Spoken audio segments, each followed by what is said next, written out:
Hi guys, sorry to interrupt your viewing, but please subscribe to the channel and like this video. Thank you.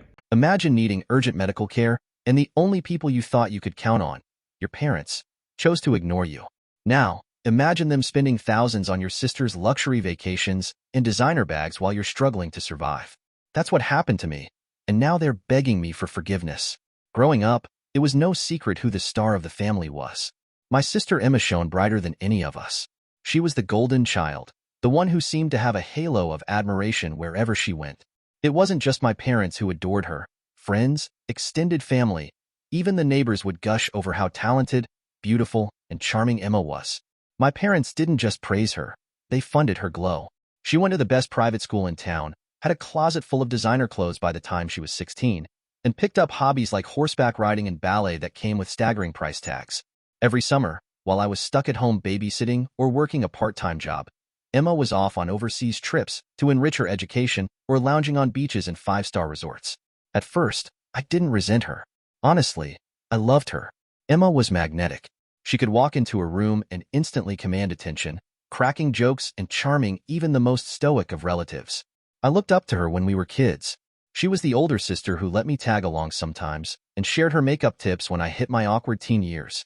But as we grew older, things began to shift. Emma's world grew more dazzling, while mine became a stark contrast.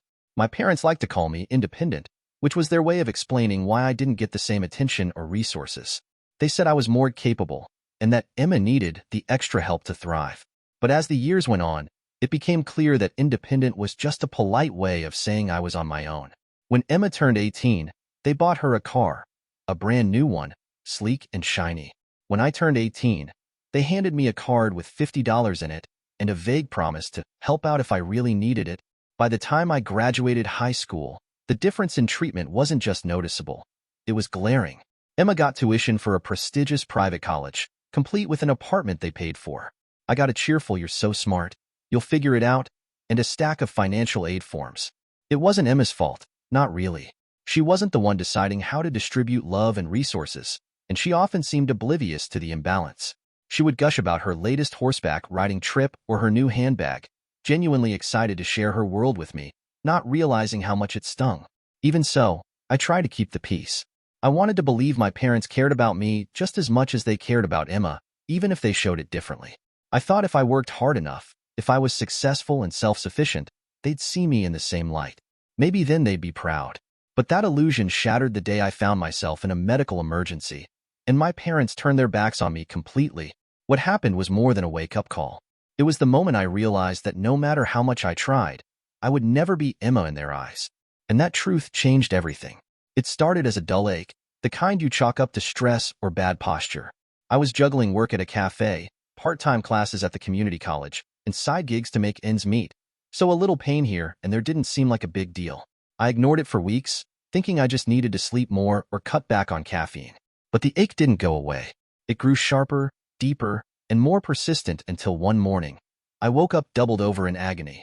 The pain was unbearable, stabbing into my side like a hot poker.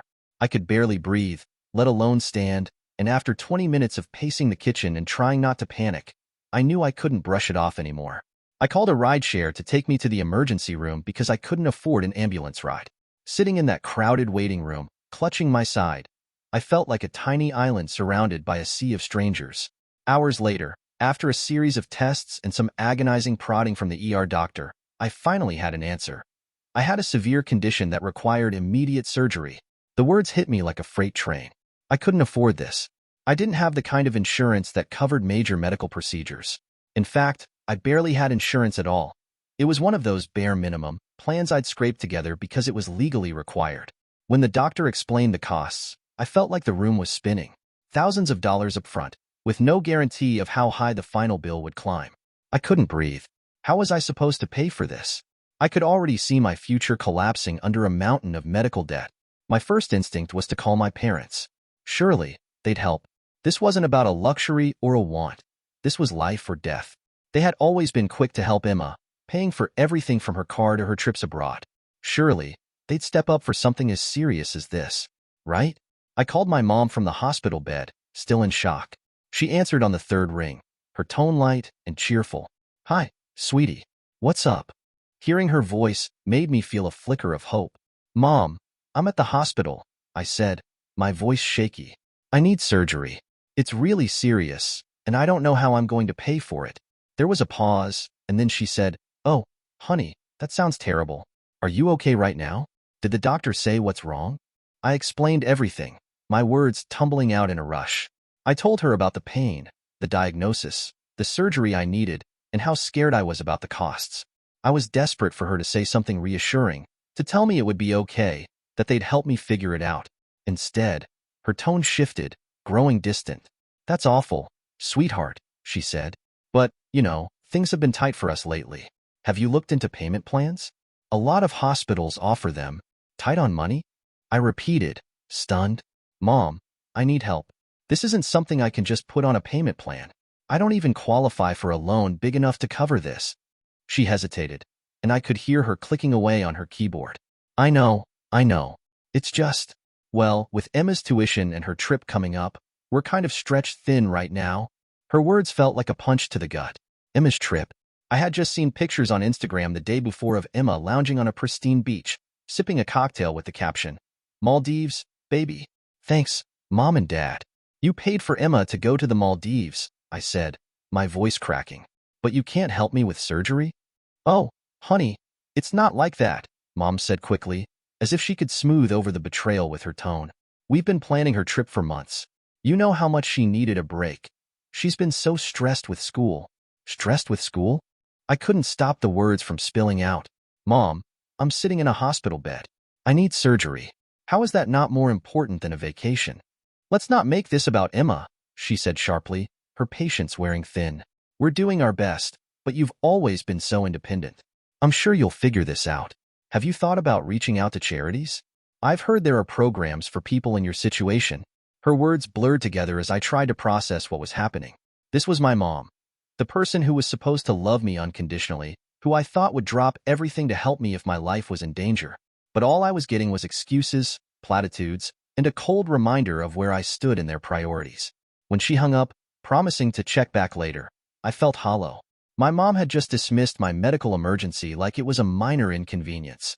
And I couldn't help but think of Emma, laughing on a beach halfway around the world, paid for by the same parents who had just told me they couldn't help save my life. I couldn't wrap my head around what I had just heard. Tight on money? How could they even say that to me? For as long as I could remember, my parents had spared no expense when it came to Emma. They had paid her rent in a high-rise downtown, leased her a brand new car when she decided her old one was boring, and even covered things as frivolous as her emergency Botox treatments before a gala. And now, when it was my turn, when my literal life was at stake, they couldn't find a dime to help me? The betrayal burned like a fresh wound.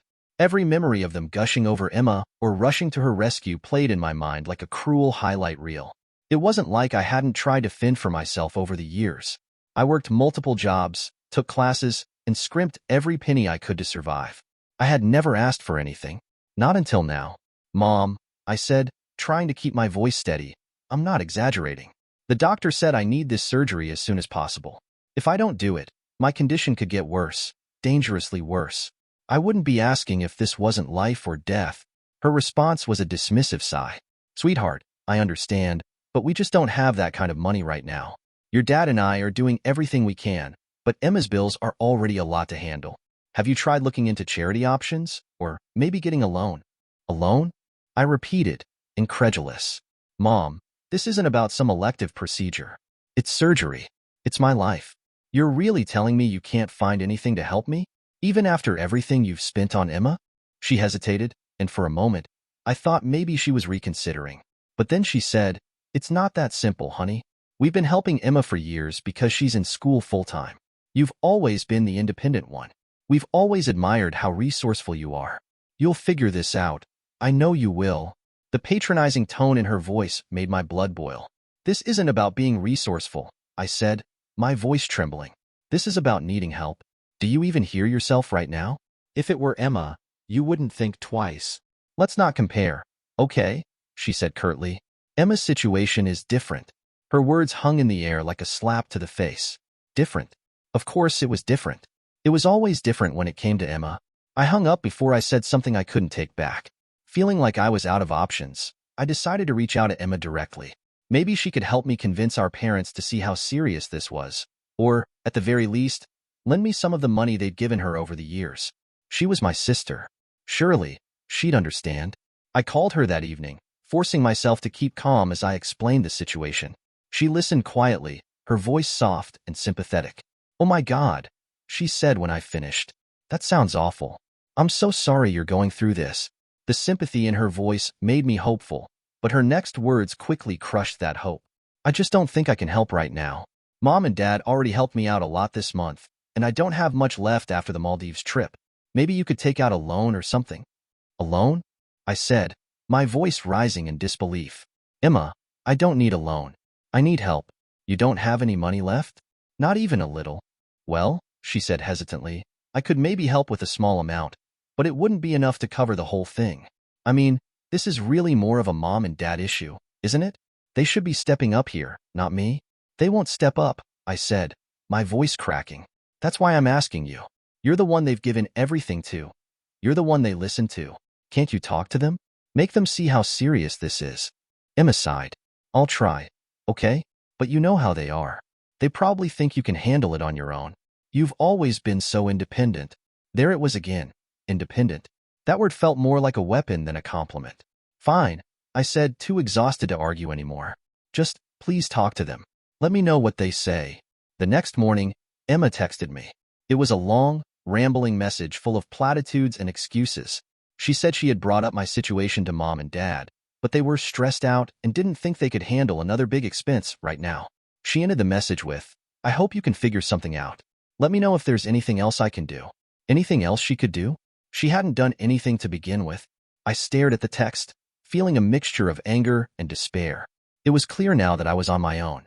My parents didn't care. My sister didn't care. And the people who were supposed to be my safety net had left me dangling over the edge. I thought about replying, about telling her exactly how much she and our parents had let me down. But what was the point? Words wouldn't change anything. I needed action. And if they weren't going to help me, I had to figure out how to save myself. I put my phone down and took a deep breath, fighting back tears. It was time to stop hoping for someone to step up and start looking for a way out on my own. If I was going to survive this, I'd have to rely on the only person I could truly count on, me. Days after my calls with Emma and my mom, I was still scrambling to figure out how I was going to cover the surgery costs. The stress was taking its toll. I could barely focus at work, and every attempt to find financial assistance felt like hitting a dead end. I had filled out applications for grants, looked into medical charities, and even started researching crowdfunding platforms. But the more I dug, the more overwhelming it all seemed. One night, after another long shift at the cafe, I collapsed onto my couch with my laptop, trying to map out some kind of plan. That's when my phone buzzed with a message from my friend Chloe. "Have you seen Emma's latest Instagram story?" I frowned, not understanding what she meant. I hadn't been keeping up with social media. Between the pain and the stress, I hadn't had the energy to scroll through endless pictures of other people's happy, carefree lives. "No, what's up?" I typed back. Chloe's response came with a set of screenshots. I opened the images, and my stomach twisted as I took in the pictures. There was Emma, posing in her immaculate high-rise apartment, holding a shiny new designer handbag. The caption read, "Thanks, Mom and Dad." I stared at the screen in disbelief. That bag, easily recognizable even to someone like me who didn't follow luxury brands, had a price tag that could make most people's jaws drop. I knew because I'd seen it before while browsing online for fun, marveling at how anyone could justify spending that much money on a purse. And now, there it was, in my sister's hands, courtesy of my parents. The rage came fast and hard, bubbling up from the pit of my stomach. They had just told me they couldn't help with my surgery, citing money problems and claiming they were stretched too thin. And yet, they had no problem spending thousands of dollars on a bag for Emma. A bag. I opened my mom's contact on my phone and hit call without even thinking. It rang twice before she picked up. "Hi, sweetie," she said, her voice chipper, as if nothing had happened. "Mom," I said, barely able to keep my voice steady, "I need to ask you something. Did you buy Emma a new purse recently?" There was a pause, and I could practically hear her searching for a way to spin it. "Oh, well, yes," she said finally. "Emma's been working so hard, and she mentioned she'd been eyeing that bag for months. We thought it would be a nice way to show her we appreciate her." I gripped my phone so tightly I thought it might crack. "You appreciate her?" I said, my voice trembling with anger. You just told me you couldn't help me with my surgery because you're tight on money, but you had enough to buy her a bag that costs more than the down payment I need? Don't be dramatic, Mom said, her tone suddenly defensive. It's just a bag. Emma's been under a lot of stress lately, and we wanted to do something nice for her. I felt like I was going to explode. Stress? I nearly shouted. I'm in the hospital, Mom. I'm trying to figure out how to save my life, and you're talking about Emma being stressed? Do you even hear yourself? Lower your voice, she snapped. I don't appreciate the way you're speaking to me. We'll help you when we can, but Emma needed this now. She needed a designer purse? I shot back. Are you even listening to yourself? You're choosing handbags over your own child's health. How can you justify that? She's your sister, Mom said sharply. You don't need to make this a competition. We love you both, but Emma has her own needs too. Her words hung in the air like a slap to the face. I wanted to scream at her, to make her see how ridiculous she sounded, but I realized something in that moment. I wasn't going to get through to her. She wasn't going to change. No matter how much I yelled or reasoned or begged, Emma would always come first. I hung up without another word, my hands shaking as I tossed my phone onto the couch. My chest ached, and not just from the physical pain that had sent me to the hospital in the first place. It was the pain of realizing, once and for all, that I couldn't rely on my own family. For years, I had convinced myself that they cared about me in their own way, that the favoritism was just a misunderstanding. But this was proof. My life was on the line, and they couldn't be bothered to lift a finger because they were too busy showering Emma with luxuries she didn't need. I sat there in silence, the screenshot still open on my laptop, the caption, "Thanks, Mom and Dad," burned into my mind. It wasn't just about the bag. It was about what the bag represented. A clear, undeniable reminder that I would never be their priority. As much as it hurt, I knew I couldn't waste any more energy on them. My focus had to be on surviving, on figuring out a way to pay for the surgery and get through this. I was furious, heartbroken, and exhausted, but I couldn't let them drag me down anymore. They had made their choice. Now, I had to make mine. And for the first time, I decided that I wasn't going to let them have any more power over me. After that call with my mom, I sat in my tiny apartment staring at my phone, hoping for some miracle. But deep down, I knew I couldn't count on my family. They had made their priorities painfully clear, and I wasn't one of them. With my savings nearly drained and the surgery looming over me, I felt cornered. I didn't have a plan anymore, just the gnawing realization that I had to figure something out or risk my health spiraling further out of control. That night, I called my best friend, Zoe. I hadn't wanted to burden her with the details of my situation, but the pressure had become too much. As I told her everything, my diagnosis, the surgery costs, and my family's dismissive response, she listened quietly, only interrupting to ask if I was okay or if I needed anything immediately. When I finished, there was a pause. Then she said, "You're not doing this alone. We're going to find a way to make this happen." The next day, Zoe came over with a notebook full of ideas. At the top of the list was a crowdfunding campaign. "People do this all the time," she said, her voice full of determination. "You'd be surprised how generous strangers can be. Plus, you've got friends and coworkers who would want to help. We just have to get the word out." The idea made me uncomfortable at first. Asking for help felt like admitting defeat, and I hated the thought of sharing my private struggles with the world. But Zoe was relentless, and she wasn't wrong. If I couldn't rely on my family, I had to rely on someone. By the end of the day, we had a campaign set up with a simple, heartfelt message about my situation. I wrote about my diagnosis, the urgency of the surgery, and my struggle to cover the costs. I didn't mention my family, though. As angry as I was, I didn't want to air that part of my life publicly. We shared the link everywhere, on social media, in group chats, even on the bulletin board at my workplace. At first, I was terrified no one would care. But within hours, donations started trickling in. A $10 donation here, $20 there. By the next morning, the campaign had raised over $1,000. What followed was one of the most humbling and heartwarming experiences of my life. People I barely knew, co-workers, old classmates, even distant acquaintances, came out of the woodwork to help. Strangers who had stumbled across the campaign left kind messages alongside their donations, saying things like, "I've been where you are, hang in there, and you're not alone." Zoe didn't stop at the campaign. She organized a bake sale at her office, roping in co-workers to help with baking and selling. Another friend hosted a small charity yoga class, with all proceeds going toward my surgery fund. Every little bit added up, and with each update to the campaign, I felt a mix of gratitude and anger.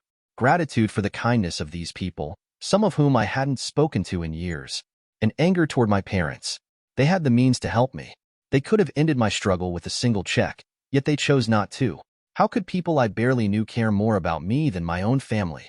Eventually, after weeks of fundraising and support from my friends, I raised enough for the surgery. The relief was overwhelming, but it was bittersweet. I was grateful to the people who had stepped up for me, but the experience left me feeling drained, physically, emotionally, and financially. The surgery itself went well. The doctors reassured me that I had caught the condition in time, but recovery was tough. I had scars now, both literal and metaphorical, and they served as a constant reminder of what I had been through. One day, as I lay in bed recovering, Zoe came to visit. She brought me flowers and a box of cookies from my favorite bakery. "You did it," she said, sitting beside me. "You got through it, even when everything was stacked against you." "I didn't do it alone," I said, my voice thick with emotion. "You and everyone else, you saved me." "I'll never forget that. But you know who wasn't there," she said gently. I nodded, tears welling up. "Yeah, I know." The whole experience gave me a newfound determination to set boundaries with my parents. For years, I had put up with their favoritism, their excuses, their constant dismissal of my needs. But this was the last straw. They had shown me who they really were. And while I couldn't change them, I could change how much of myself I gave to them. I decided, right then and there, that I would never let them have that kind of power over me again. It wasn't going to be easy, but for the first time in my life, I felt ready to stand up for myself. They had pushed me to rock bottom, but I had climbed my way out without their help, and that, more than anything, gave me the strength to move forward. The weeks following my surgery were a blur of pain, exhaustion, and recovery. Each day was a test of patience, waiting for the discomfort to subside, for the stitches to heal, and for my body to feel like mine again. But beneath the physical struggle was a deeper emotional toll. The experience had stripped away any illusions I'd held about my family, leaving me raw and disillusioned. After everything, I knew I couldn't keep pretending that things were fine between us. My parents and Emma had made it painfully clear where I stood in their lives, somewhere behind Emma's designer handbags and vacation photos. Cutting them out wasn't an easy decision, but it felt necessary. I couldn't keep subjecting myself to their favoritism and dismissal, not after they'd turned their backs on me during my most vulnerable moment. So, I stopped calling, stopped texting, stopped reaching out altogether. At first, I felt a pang of guilt every time my mom's name popped up on my phone screen, but the voicemail she left quickly erased any doubts I had. "Hi, honey," she said in one of the first messages, her tone dripping with forced sweetness. "We haven't heard from you in a while. I hope you're not still upset about everything. You know how much we love you, but family is about forgiveness. Call me back, okay?" I didn't call her back. The messages became more frequent, and her tone shifted from sugary to impatient. "This is getting ridiculous," she said in another voicemail. "You can't just ignore us forever. Family is everything, and you're being unfair by holding a grudge. Let's talk this out like adults." Still, I didn't respond. Then came the guilt trips. "Do you even care about how much this is hurting us? Your father and I don't deserve to be treated this way. After all we've done for you." That one stung, but I refused to cave. "After all we've done for you" felt like a joke after everything I'd been through. What had they done for me when I truly needed them? Nothing. Emma's attempts at reconciliation were equally frustrating. She sent me a long, flowery text message that read more like a PR statement than an apology. "I hope you're feeling better," she wrote. "I miss you so much and wish things hadn't gotten so tense between us. I know you were upset about what happened, but I really hope we can move past it. You're my sister, and I love you. Let me know if you want to talk. Miss me? Love me? Move past it?" The sheer audacity of her words made me want to scream. There was no acknowledgement of what she'd done, no accountability, no genuine apology. She wasn't sorry for how she and my parents had treated me. She just didn't like the consequences of her actions. I stared at her message for a long time before finally deleting it. I didn't have the energy to explain to her what she had done wrong. She wouldn't get it. She never had. For months, I focused on myself. Recovery wasn't just about healing my body. It was about rebuilding my life without the weight of my family's disappointment and neglect dragging me down. I leaned on the people who had shown up for me. Zoe, my coworkers, even strangers who had donated to my crowdfunding campaign. For the first time in years, I felt lighter. Without the constant burden of trying to earn my parents' approval or make sense of Emma's entitlement, I could finally breathe. My life wasn't perfect. I still had bills to pay and scars to tend to, but it was mine. I started to find joy in the little things again. Early morning coffee with Zoe became a ritual. My coworkers surprised me with a card and flowers on my first day back at work, making me feel more valued than my family ever had. I even signed up for an art class, something I'd always wanted to do but never had the time or confidence for. It was in those quiet moments, surrounded by people who genuinely cared, that I realized just how much I had been missing. For years, I had been chasing love and validation from people who couldn't give it to me. But now, I was learning to give those things to myself, and to accept them from the people who truly deserved a place in my life. That's not to say it was easy. There were nights when the loneliness crept in, and I wondered if I was being too harsh. Cutting ties with your family isn't something you do lightly, and the guilt has a way of sneaking up on you when you least expect it. But every time I doubted myself, I thought about that phone call in the hospital, about the screenshots of Emma's handbag, about the countless times my parents had ignored my needs in favor of hers. And I knew I had made the right choice. They might have been my family by blood, but they had failed me when it mattered most. Now, I was choosing to protect myself, to set boundaries, and to surround myself with people who lifted me up instead of tearing me down. For the first time in my life, I wasn't living for their approval, and that was a freedom I never knew I needed. Months after my surgery, when the dust had settled and I'd started to feel like I was finally finding my footing, there came an unexpected knock at my door. At first, I thought it was a delivery or maybe Zoe stopping by unannounced, but when I opened it, I froze. Standing there, hat in hand like some remorseful character from an old movie, was my dad. His face was lined with worry, and his shoulders slumped as if the weight of the world were pressing down on him. For a moment, I was too stunned to speak. He hadn't come to my apartment in years, not once in the time I'd lived here. "We need to talk," he said, his voice low and hesitant. Part of me wanted to slam the door right then and there. But curiosity, or maybe some lingering sense of obligation, made me step aside and let him in. He walked in slowly, his eyes scanning the room as if taking stock of my life for the first time. I gestured to the couch, and he sat down gingerly, holding his hat in his lap like it was a lifeline. "What's this about?" I asked, keeping my tone neutral. He sighed heavily, running a hand through his thinning hair. "Your mother and we've hit a rough patch," he began. "A business investment we made didn't pan out, and now we're in trouble." "Big trouble?" I blinked, trying to process his words. My parents were facing financial troubles? It was hard to imagine. For years, they had lived comfortably, always finding money for Emma's luxuries without hesitation. And now they were struggling? What kind of trouble? I asked cautiously. He hesitated, clearly uncomfortable. "We owe a lot of money," he admitted. "Between the investment going south and some other expenses catching up to us, we're drowning in debt. We could lose the house." His words hung in the air, heavy and unfamiliar. I stared at him, unsure how to respond. Part of me wanted to feel sympathy. This was my dad, after all. But another part of me couldn't ignore the irony. For years, they had ignored my struggles, brushed off my needs, and funneled all their resources into Emma's lifestyle. And now, they wanted my help? "What does this have to do with me?" I asked, my voice carefully measured. He looked down at his hat, turning it over in his hands like it held the answers. "We were hoping you could forgive us," he said finally, "and that maybe you could support us. We need help, and you've always been the strong one in the family." The words hit me like a slap. Support them? After everything they had put me through, they wanted my support? I stared at him, trying to keep my emotions in check, but I could feel the anger bubbling beneath the surface. "You need my help?" I said, my voice incredulous. "Are you serious right now?" He looked up, his eyes filled with something that resembled guilt. "We know we've made mistakes," he said. "We didn't mean to hurt you, and we're sorry if it ever felt like we favored Emma. We thought you'd be fine. You've always been so independent, so capable. We didn't realize." I cut him off before he could finish. "Didn't realize?" I said, my voice shaking. "You didn't realize when I was in the hospital, begging for help? When I needed surgery, and you told me to figure it out on my own?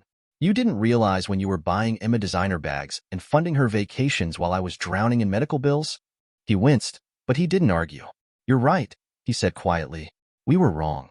We should have done more for you. And I wish we could go back and fix it, but we can't. All we can do now is ask for your forgiveness." I laughed bitterly, shaking my head. "Forgiveness? You want forgiveness now, when you're the ones who need something? Where was your forgiveness when I needed you?" His face fell, and for a moment, he looked like a defeated man. I don't expect you to understand, he said, but we're desperate. We're losing everything, and we don't know where else to turn. I stood there, staring at him, torn between anger and disbelief. Part of me wanted to throw him out, to tell him that he and Mom had made their bed and now they had to lie in it. But another part of me, the part that still wanted to believe in family, despite everything, hesitated. Finally, I said, "What about Emma? She's the one you've spent all your time and money on. Why isn't she helping you?" His expression darkened, and I could tell it was a sore subject. "Emma's not in a position to help," he said. She's dealing with her own issues right now." I didn't bother to hide my disbelief. Her own issues? You mean the ones you created by handing her everything she ever wanted on a silver platter? He didn't respond, and the silence spoke volumes. For the first time, I realized just how deeply their decisions had backfired. Not just on me, but on Emma, too. They had given her everything except the tools to stand on her own 2 feet, and now they were reaping the consequences. But that wasn't my problem. Not anymore. "I'm sorry you're going through this," I said finally, my tone cold but steady. "But I can't help you. You made your choices, and now you have to deal with them. I'm not your safety net." His face crumpled, and for a moment, I almost felt sorry for him. Almost. But then I remembered the nights I spent crying alone, the stress of crowdfunding my surgery, and the way they had dismissed me as an afterthought for years. "You've always been better than this," he said softly, his voice tinged with disappointment. "No," I replied. "I've always been better without you." Without another word, I opened the door and gestured for him to leave. He hesitated, as if he wanted to say more, but eventually he stood and walked out, his shoulders slumped in defeat. As I closed the door behind him, I felt a strange sense of closure. They had come to me in their hour of need, and I had finally said no. It wasn't easy, but it was necessary. For the first time, I felt like I was taking back control of my life, and that was a feeling I wasn't willing to give up. The air between us was tense, like the moment before a storm breaks. My dad sat on my couch, looking small and tired, but all I could feel was the anger simmering just below the surface. His words replayed in my head. "We didn't mean to hurt you. We just thought you'd be fine." I leaned forward in my chair, keeping my voice calm, but there was an unmistakable edge to it. "Let me get this straight," I began. "When I was in the hospital, fighting for my life, you ignored me. You funded Emma's entire lifestyle while I was begging for help. And now, after everything, you're asking me for help." Dad flinched at my words, his hands gripping his hat tightly. "I know how it looks," he said quietly, "and I know we let you down, but we never meant to hurt you. We just thought you'd be fine. You've always been so strong, so independent." I laughed bitterly, shaking my head. "Being strong doesn't mean I don't need help," I said. "It means I've had to be strong because you were never there for me. You made it clear where your priorities were, and they weren't with me. So don't come here now and act like I owe you anything." He looked up at me then, his expression a mix of shame and desperation. "You're right," he said, his voice cracking. "We failed you. We made mistakes, and I wish we could take them back. But we're in a bad place now, and we don't know what to do. You're the only one we can turn to." I felt a sharp pang in my chest, but I refused to let it soften me. "Why not Emma?" I asked, my tone icy. "She's the one you've always supported. She's the one who's reaped the benefits of your priorities. Why not go to her for help?" He hesitated, and I could tell he didn't want to answer. Finally, he said, "Emma isn't in a position to help right now. She's struggling too." "Struggling?" I repeated, incredulous. "You've given her everything she's ever wanted. She's had every advantage, every opportunity, every dollar you could throw at her. And now she can't even help you when you need it? Shocking." His face tightened, and I could see the guilt eating away at him. "We thought we were doing the right thing," he said. "We just wanted to make sure she had everything she needed to succeed. We didn't realize." "You didn't realize," I said sharply, cutting him off. "You didn't realize that you were creating a monster. You didn't realize that by giving her everything, you were taking from me. And now you're paying the price for it." The words hung in the air, heavy and final. For a long moment, neither of us spoke. Dad stared at the floor, his hands still gripping his hat, while I fought to keep my emotions in check. Finally, he broke the silence. "I know we can't undo the past," he said, his voice trembling. "But we're asking for your forgiveness. We're asking for a chance to make things right." I looked at him, my anger flaring again. "Make things right? How exactly do you plan to do that? By asking me to bail you out?" By pretending the years of neglect and favoritism didn't happen, forgiveness doesn't mean forgetting, Dad. And it sure as hell doesn't mean I owe you anything. His shoulders sagged, and for the first time, I saw how deeply my words were cutting him. But I didn't feel guilty. Not this time. I had spent too many years putting my own feelings aside to make them comfortable, and I wasn't going to do it anymore. We're not asking you to fix everything, he said softly. We just need a little help. Just enough to get back on our feet. Please. I took a deep breath, steadying myself. You've already shown me what happens when I ask for help, I said. You told me to figure it out on my own. So now, I'm telling you the same thing. Figure it out. Because I'm done being the only one who cares. His face fell, and for a moment, I thought he might start crying. But he didn't. Instead, he stood up slowly, clutching his hat like it was the only thing keeping him grounded. I understand, he said quietly.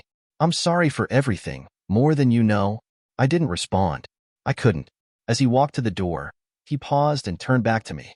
We love you, he said, his voice breaking, even if we didn't show it the way we should have. I hope you can believe that someday. I looked at him, my expression unreadable. Maybe, I said, but not today.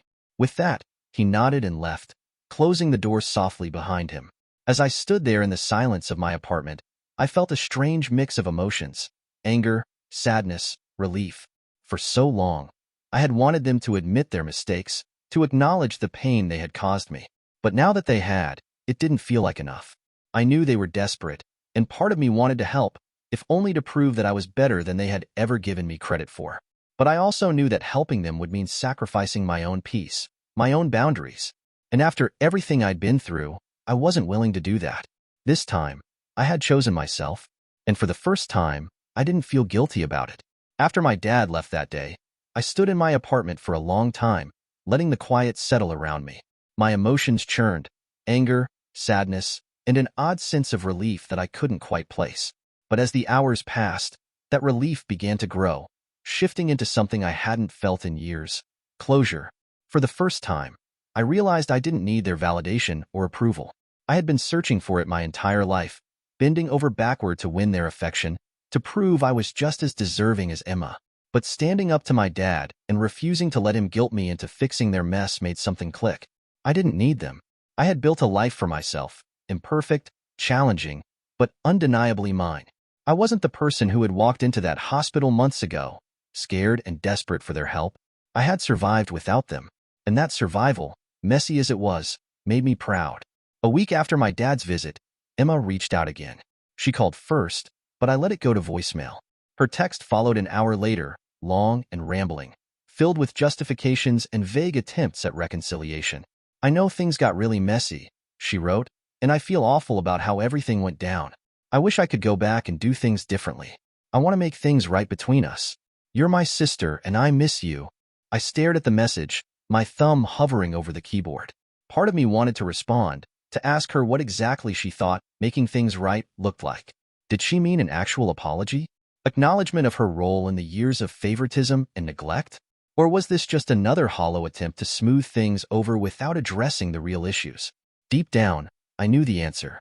Emma had always been good with words, with charm, with saying just enough to make you believe she cared. But words weren't enough anymore. I didn't need apologies. I needed actions. And Emma, just like my parents, had already shown me who she was. I deleted the text and blocked her number. It wasn't an easy decision, but it felt like the right one. Moving on didn't mean forgiving them in the traditional sense. It didn't mean letting them back into my life, or pretending that their actions hadn't hurt me. It meant letting go of the power they held over me, the need for their approval, and the endless cycle of disappointment. I threw myself into my work, determined to focus on the parts of my life that brought me joy. My coworkers, who had supported me through my surgery, became like a second family. We'd grab coffee after shifts, plan game nights, and celebrate small wins together. It was the kind of support I had spent years yearning for, and it was deeply fulfilling. Zoe was a constant presence, her unwavering loyalty reminding me that not all relationships are built on conditions or hierarchy.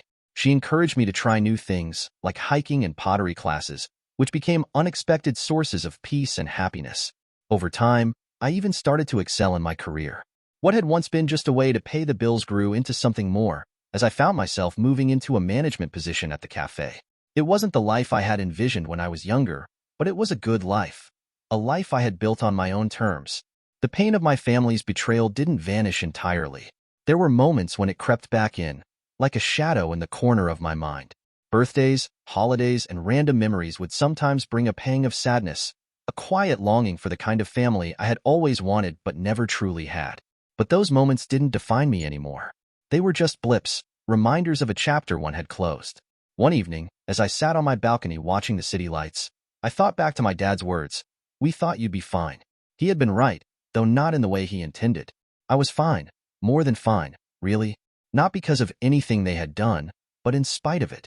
I had built a life filled with love, resilience, and strength, and it was all mine. For the first time, I didn't feel like I needed to prove anything to anyone. I didn't need their approval or their recognition. I had found something far more valuable: peace. As the months turned into years, the void my family left in my life didn't feel so much like an absence anymore. Instead, it became space. Space for growth, for love, for the kind of relationships I had never truly known. I realized that family isn't about blood. It's about the people who show up for you, who see you for who you are, and who stand by you when life gets messy. Zoe, who had been there through every painful step of my recovery, became more than a best friend. She became my sister in every way that mattered. She was the one who celebrated my successes, comforted me in my struggles, and never let me feel like I was alone. My coworkers at the cafe, once just casual acquaintances, became an unexpected source of joy and support. We formed a close-knit group, celebrating birthdays, hosting potlucks, and even planning weekend trips together. They showed me a kind of acceptance and camaraderie I had never experienced with my own family. One day, as I sat at a cafe with Zoe, she said something that stuck with me. "You've built this incredible life for yourself," she said, gesturing around. "You've surrounded yourself with people who love and respect you. That's what family is supposed to be." Her words hit me deeply. For years, I had chased the approval and love of people who were unwilling or incapable of giving it. I had wasted so much energy trying to fit into a family dynamic that never really valued me. But now, sitting across from Zoe, I realized I didn't need that validation anymore. Looking back, I didn't regret cutting my parents and Emma out of my life. It wasn't just about what they had done during my medical crisis. It was about a lifetime of neglect and favoritism. The medical emergency was the breaking point, but the cracks had always been there, deep and unrepairable. Forgiveness didn't mean letting them back in. It didn't mean pretending the past hadn't happened or giving them a free pass. It meant letting go of the anger, the resentment, and the constant yearning for something they couldn't give me. It meant choosing to move forward without them. One afternoon, I got a text from Emma.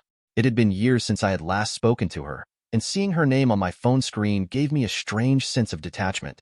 "Hey," the message read, "I just wanted to check in. I hope you're doing well. I miss you." I stared at the message for a long time, but I didn't feel the pull to respond. I didn't feel anger or sadness, just a quiet resolve. Emma had been part of my story, but she no longer had a place in my life. I deleted the message and set my phone down. The life I have now isn't the one I had imagined when I was younger, but it's better in so many ways. My friends are my family, and the relationships I've built are founded on trust, respect, and genuine care. Every now and then, I think about my parents and Emma.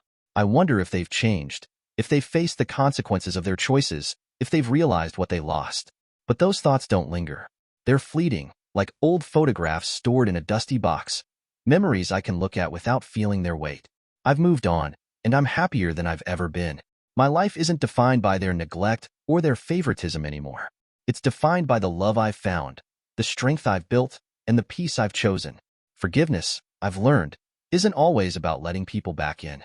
Sometimes, it's about letting yourself go forward without them. And that's exactly what I've done.